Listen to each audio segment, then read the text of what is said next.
You've been lied to since birth, conditioned to believe that truth always wins, that virtue needs no defense, and that power is earned by goodness alone. But the world does not reward innocence. It devours it. What wins is leverage, what dominates is perception, and what survives is not truth, but control over what people believe is true. Psychological warfare begins not with others but with yourself. You must unlearn the fantasy that people operate on reason. They don't. They operate on fear, guilt, need, habit, and appearances. And if you don't control those things, someone else will. Most people walk through life as open books with no lock on the cover. They speak too much.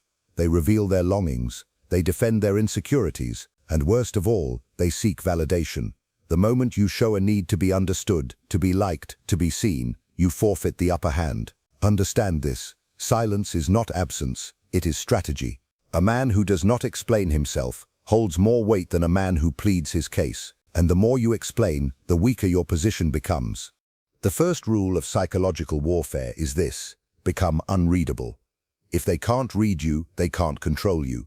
If they don't know what you want, they can't bait you.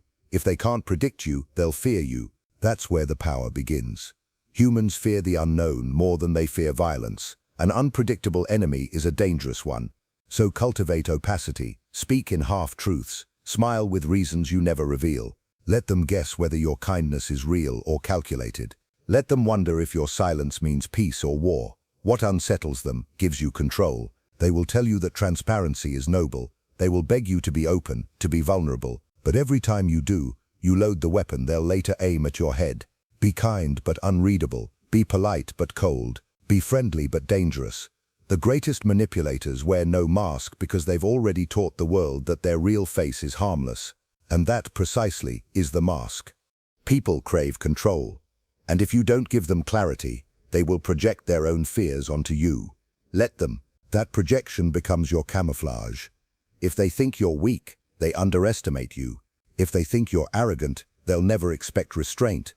If they think you're quiet because you're timid, they'll never prepare for the explosion. Let people misjudge you. It is one of the greatest assets in this game. Make yourself boring to fools. Make yourself threatening to cowards. But never let your power be seen directly. Power that is seen is resisted. Power that is felt without shape or source is obeyed. People obey what they don't understand. They fear what they can't define. That is the soil where psychological domination grows. If you want loyalty, forget love. Use necessity. If they need you, they'll stay. If they fear losing your presence, they'll serve. Love is fragile. It questions. It changes. But fear is stable. You can't build an empire on affection, but you can build it on fear that's wrapped in respect, not terror, that breeds hatred, but calculated fear, subtle fear, the kind that makes them hesitate to speak against you, but still crave your approval. And to do that, you must master the art of withdrawing. When you withdraw your presence, your attention, your approval, they panic, they chase, they comply. That is the power of absence. Use it as a weapon. When they expect your response, delay it. When they expect your warmth, turn cold. When they expect your certainty, go still. Break their rhythm, and they will follow yours. Every human being walks around with invisible levers, and every one of those levers is connected to a need: validation, recognition, status, security, control. Learn to see those levers. Watch their words. Watch their body. Watch what they defend. That's where the weakness lives. And once you find it, never pull it all at once.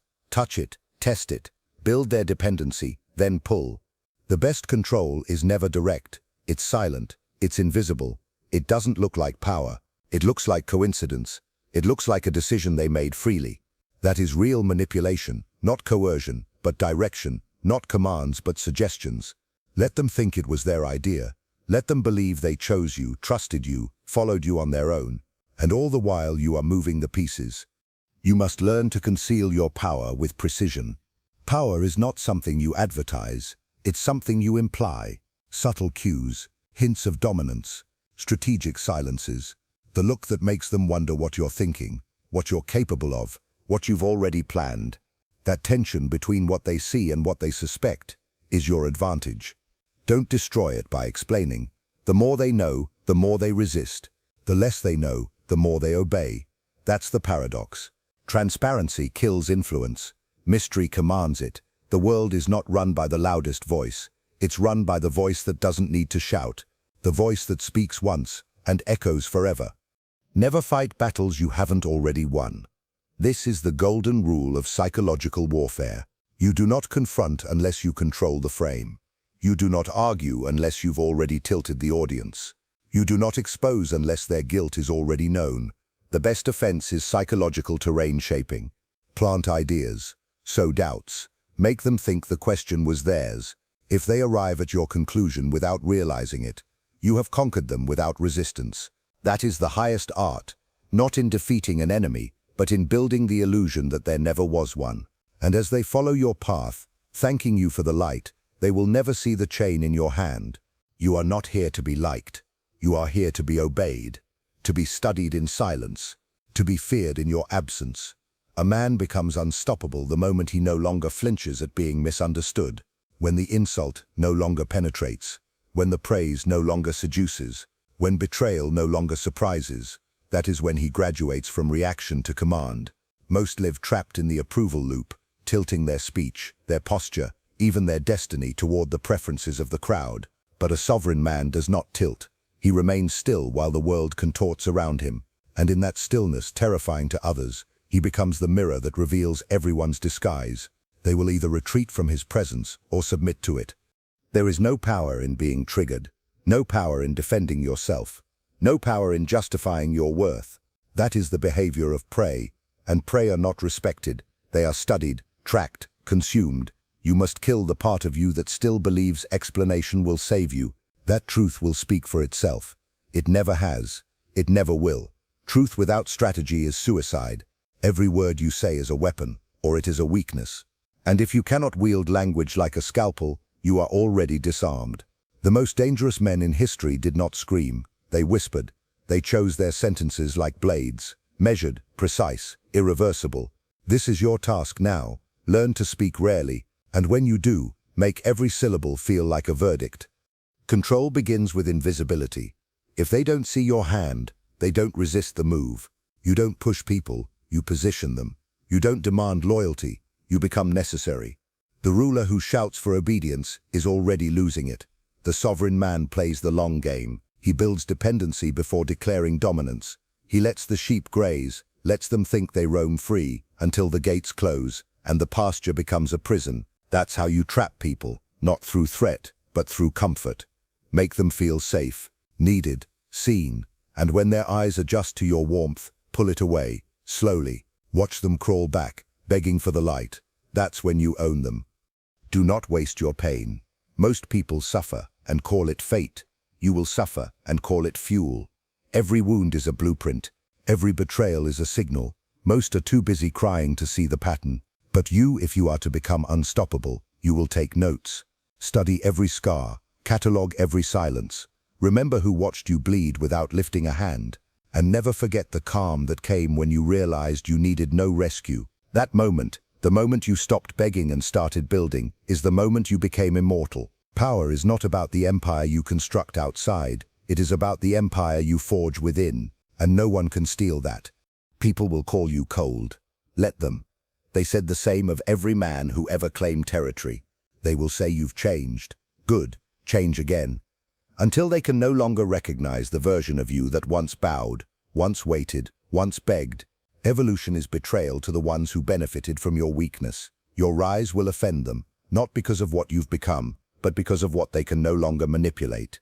They'll call you distant, arrogant, selfish, but what they really mean is untouchable, no longer available for exploitation, no longer predictable, no longer safe to disrespect. Wear those accusations like armor. Every insult is proof that you have exited their control. The reason you feel stuck is because you are still trying to carry people who were never meant to come with you. Guilt has kept you leashed. Loyalty has kept you weak. You owe no one the version of you that they are comfortable with. Outgrow them in silence. Succeed in private. Let your distance become the message. The man who must explain why he left is still trying to be understood. The man who simply disappears, who builds his empire beyond the eyes of those who doubted him, that man is feared, that man is respected. You don't owe closure to those who weaponized your presence. You owe them your absence. You will be tested, not by your enemies, but by your own softness. The impulse to explain, the reflex to apologize, the craving to be seen as good. Kill it. You don't need to be good. You need to be effective. Morality is a costume worn by those who lack leverage. Men in power do not ask, "Is this right?" They ask, "Will this work?" The world does not revolve around virtue. It revolves around consequence. To become unstoppable, you must exit the theater of morality and enter the arena of result. There, only two forces matter: what advances you and what delays you. Everything else is noise. And the moment you shed the need to be righteous, you will walk through walls. You will notice something shift. The more silent you become, the more they reveal. The more still you sit, the more they panic. People interpret mystery as threat, and that is precisely what you want. A man in command does not flinch, fidget, or fill space with needless words. He creates gravity. When he enters the room, the dynamic changes, not because he demands it, but because his self-possession demands response. You will learn to become that man. Start by withholding your reactions, your energy, your accessibility. You don't owe your presence to anyone, and the moment you act like it, the weak will resent you. Let them. Their resentment is your confirmation. The lion is not hated by the antelope because he is unfair. He is hated because he cannot be negotiated with. Stop making yourself easier to love. Start making yourself harder to replace. You were not born to be palatable. You were born to be powerful. And power does not smile to win favor. It observes, it waits, it chooses. Be careful who you give your time to. Not everyone deserves proximity to a man who is building something eternal. You are not here to fix broken people. You are not here to prove your kindness. You are here to conquer what breaks you. You are here to build a kingdom so solid, so complete, that no betrayal can shake it. And if that means being feared more than loved, so be it. The wolf that survives is not the one who howls the loudest. It's the one who walks alone until the forest bends to his presence. Control your energy like a weapon. You have been scattering your fire, burning for people who never lit a match for you. No more. Your energy must become exclusive, sacred, ruthlessly allocated. Not everyone gets to experience you. Not everyone gets a response. Let your silence become legendary. Let your absence sting. Let your detachment confuse those who once fed on your accessibility. Because once you control your availability, you control the entire game. And the man who controls when and where he shows up emotionally, physically, spiritually, is a man who cannot be played. They cannot guilt you, shame you, or sway you, because you have become your own master. Most men die with their power still locked inside them, buried beneath the opinions of others, suffocated by the fear of being disliked, erased by the need to fit in. But you, if you are willing to burn, to isolate, to walk into the cold alone, you will access a version of yourself they will never touch. The man who does not chase peace but creates it. The man who does not seek applause but causes silence when he speaks. That man does not need protection. He is protection. That man does not ask, "What do they think of me?" He asks, "What leverage do I hold?" And the answer, always, is this: I hold myself. I answer to no one. I kneel to nothing. I fear no loss because I have already died to the part of me that begged. You want to be unstoppable? Then accept this truth. No one is coming to save you. Not your parents, not your friends, not your partner. The world rewards men who initiate, who build, who move without being told. There is no path, only territory, and it belongs to the man willing to take it. Your enemies do not rest, your rivals do not sleep, and life, as cruel as it sounds, is a battlefield with no mercy for the slow. You must rise early, you must train when others indulge. You must study while others distract themselves. Every hour you waste is an hour they gain. Every moment of weakness is a door left unlocked. Do not let comfort rob you of your edge. A man sharpening his will in silence is more dangerous than 1,000 loud ones swinging blindly in the dark. They won't tell you this, but you are allowed to become dangerous. Not in rage, not in chaos, but in discipline. Ruthless, silent, calculating discipline. The kind that wakes before the sun, that denies the body what it craves, that slices through distraction like a blade through silk. That is what fearsome men are made of. Not genetics, not charm, not luck, but the quiet decisions made in solitude, repeated until the world bends. The weak wait for motivation. The unstoppable build systems, rituals, laws for themselves that they do not break. While others beg for balance, you will choose dominance over your impulses, over your mind, over the parts of you that still wish to be rescued. Your routine must become your fortress. Every detail must serve your evolution. From the food you eat, to the time you sleep, to the thoughts you permit into your mind. Sloppiness is treason. Laziness is treason. Distraction is treason. You are not free. You are at war, against every force that wishes to make you average, against every voice internal or external that tells you to rest before you've earned it. There is no luxury for the man in ascent, no ease, no breaks, only the grindstone, only the cold wind at your back as you march forward, day after day, without applause. This is the price, this is the burden, but also this is the purification. The world will not crown you until you first crown yourself. You must eliminate softness from your speech, from your posture, from your face. There is no room for the man who hesitates, for the eyes that dart, for the voice that trembles. Your energy must arrive before you do, calm, still, but commanding. Speak as if your words are orders, even if they are questions. Move as if time obeys your rhythm. Do not seek entrance, create it. The man who owns the room is not the one who asks for attention. It's the one who seems too focused to care. And that is your new nature, untouchable, focused, aloof. The ghost of a former man, the one who needed comfort, needed praise, needed company. Let that man die, let him rot. You do not owe him a eulogy, only a replacement. They will offer you escape routes, pleasure, distraction, ego games, all designed to pull you away from yourself. Ignore them. The more silent you become, the more chaotic they will get. The test is this: can you sit with your hunger and not feed it? Can you stand in the storm and not run? Can you see the bait and walk past it, knowing your prize lies deeper, darker, beyond their imagination? That is your edge. The man who does not take the bait cannot be caught. They cannot hook you with compliments. They cannot cage you with shame. They cannot confuse you with options. You have already chosen your path, and your feet do not stray from it. You are not a man of emotion anymore. You are a man of action. Feelings are weather, they pass. But your laws, your vision, your grind, those are immovable. Let others cry, let others vent, let others complain. You build, you shape, you strike. And if the storm inside you becomes too loud, you will not scream, you will sweat, you will bleed. You will channel the chaos into momentum, into sets, into reps, into silence, so powerful it makes weak men whisper. Your anger is not a flaw, it is fuel. Your ambition is not arrogance, it is destiny. Your solitude is not emptiness, it is alignment. Let the world misunderstand you. Let them mock what they cannot survive. Their noise means nothing here. The mirror is now your only rival. Every day, stare into it and ask, did you keep your word? Did you execute without excuse? Did you delay gratification? Did you move like a sovereign? If not, correct it. There is no need for shame, only recalibration. Emotion is the tax the weak pay to avoid accountability.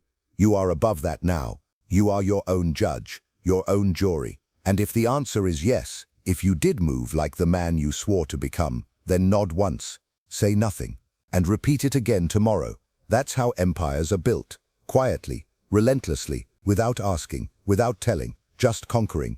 You were not born to obey. You were born to impose, to command, to bend reality until it reflects your will. And yet somewhere along the way you were taught to wait, to hope, to adjust, to be acceptable.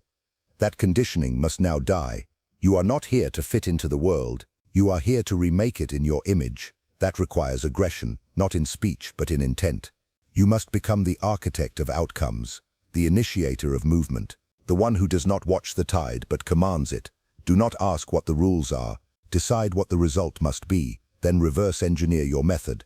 That is how a prince thinks. That is how an empire begins, not with permission but with precision.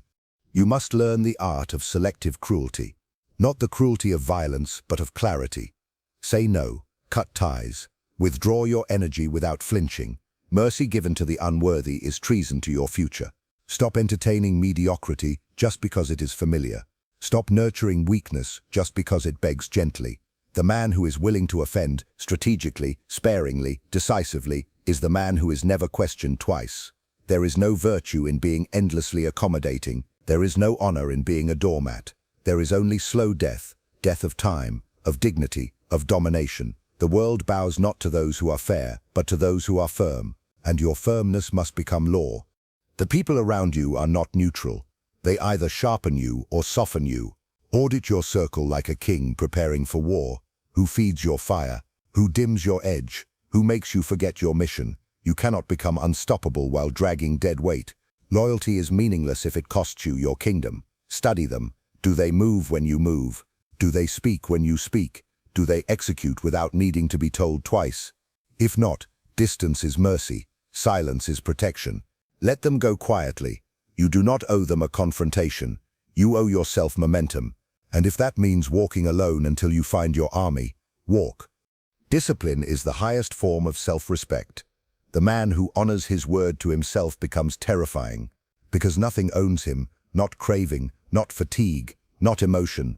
He says he will rise at 5, and he does. He says he will finish the task, and he does. He becomes godlike, not because of talent, but because of follow-through. In a world of liars and quitters, consistency becomes mysticism. People will accuse you of obsession. Let them. Obsession is how mountains are moved. It is how kingdoms are built. Let them laugh at your regimen, your rituals, your repetitions, until the results silence them all. By then they'll call it luck, but you will know it was war, and you won. Be slow to speak and fast to execute. The man who talks too much bleeds influence. The more you say, the more they can use. The more you promise, the more they expect. The more they expect, the more they resent. Say little, deliver much. Understate everything. Let your results speak over your voice. A man who says, "I will win," invites resistance. A man who wins without warning, he is obeyed. He becomes legend.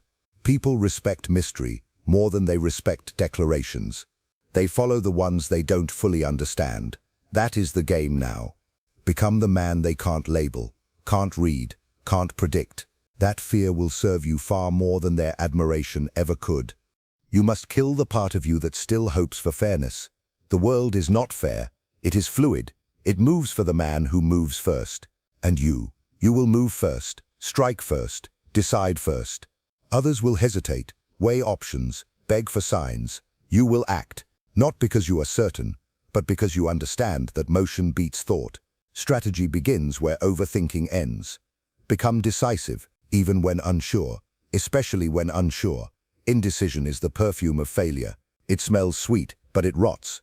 Burn it out of you. Replace it with movement, with initiation, with the bias for conquest. A man who chooses boldly, even wrongly, will still learn, still gain, still rise. The one who hesitates becomes nothing but dust under the feet of those who didn't. Your legacy will not be built in comfort. It will be carved in isolation, forged in repetition, and sealed in bloodless war. The man who becomes unstoppable does not chase pleasure. He masters delay. He does not pursue approval. He commands silence. He does not beg for understanding. He speaks in finalities. You must live as if the crown already belongs to you, not someday. Now, you walk differently when you know it is yours. You speak with finality. You rest with purpose. Every action becomes sacred because it is no longer part of a struggle but an expression of control. That is the final transformation. Not chasing power, but embodying it, quietly, fully, without apology. Your enemies will not announce themselves. They will laugh at your ambition, distract you with praise, pretend to support you while planting doubt. That is the nature of the game. They will not strike you with swords. They will strike you with compliments that soften you, friendships that slow you, routines that rot you from within. You must become immune. Praise means nothing. Loyalty must be tested. And every form of affection must prove its utility. Do not be swayed by smiles. Watch behavior, measure sacrifice, study silence. That is where their true position is revealed, not in their words but in what they do when you are not looking. Protect yourself accordingly, with distance, with boundaries, with the discipline of a ruler who knows too much trust ends in ruin. You will lose people. Let them go. You will outgrow comfort. Burn it behind you. You will be called names. Arrogant, cold, detached. Let them scream. Those are the cries of the powerless witnessing what they will never become. Their confusion is your confirmation. Their envy is your fuel. Do not explain, do not correct, do not soften to make them feel better. That was the old you, the negotiator, the justifier, the version that wanted peace more than progress. That version died the moment you realized you are not here to be understood. You are here to win, and in war, you do not stop for wounded feelings. You do not apologize for sharp edges. You conquer, you ascend, and you do it unapologetically. They will ask how you did it, and you will not answer. Because the man who becomes the storm does not explain the thunder. He simply arrives, silent and unannounced. His presence alone changes the air. They feel it in their bones that something about him cannot be tamed, that he has been somewhere they have not, that he has suffered in silence and emerged refined, unbreakable. You will be that man. You are becoming him now. Every breath, every choice, every moment you sit with the fire instead of fleeing from it. You are burning away the excuses, the weakness, the hesitation. What remains is iron, is law, is legend. There will come a day when your enemies fall silent, when the room waits for your word, when your past becomes myth and your presence becomes doctrine. And on that day, you will not need to shout, you will not need to gesture, you will not need to threaten, because they will already know this is the man who never asked, never begged, never stopped. This is the man who built himself from ash, who turned pain into prophecy and silence into a throne. They will try to study you, they will try to copy you, but they will fail, because what you built cannot be replicated. It was forged in darkness, in hunger, in discipline, and only those who have walked through that inferno will recognize the shape of the flame. You are no longer allowed to doubt. That luxury is gone. You are not confused. You are not behind. You are not broken. You are simply mid-transformation. And if you've made it this far, it's because a deeper part of you already knows there is no returning. There is no going back to comfort, to softness, to smallness. The only way is forward, through the fire, through the silence, through the kingdom you must now take with your bare hands. Let them fear your silence. Let them obey your stillness. Let them feel the weight of your presence, like a crown they cannot touch. You are not becoming unstoppable. You already are. If you've made it this far, it means the mask is already cracking. The illusion is fading. A deeper part of you is waking up. The part that no longer wants to be saved, but wants to conquer. The part that understands. Being accepted by the world means nothing if it requires abandoning your throne. Real power begins the moment you choose yourself, fully without compromise, without apology, without fear, even if it means losing them. Even if it means walking alone through silence, through rejection, through the death of your old self. So tell me in the comments, are you ready to let them go? Ready to stop performing? Ready to step into the version of you that never explains, never begs, and never asks permission again? Are you ready to rule yourself completely? If this message lit a fire inside you, if it stripped something away and revealed who you really are, write in the comments, I claim my throne. Let's see who's truly done being tame. And don't stop here. The next video is not just content, it's the next strike in your awakening. Watch it now. I'll meet you there.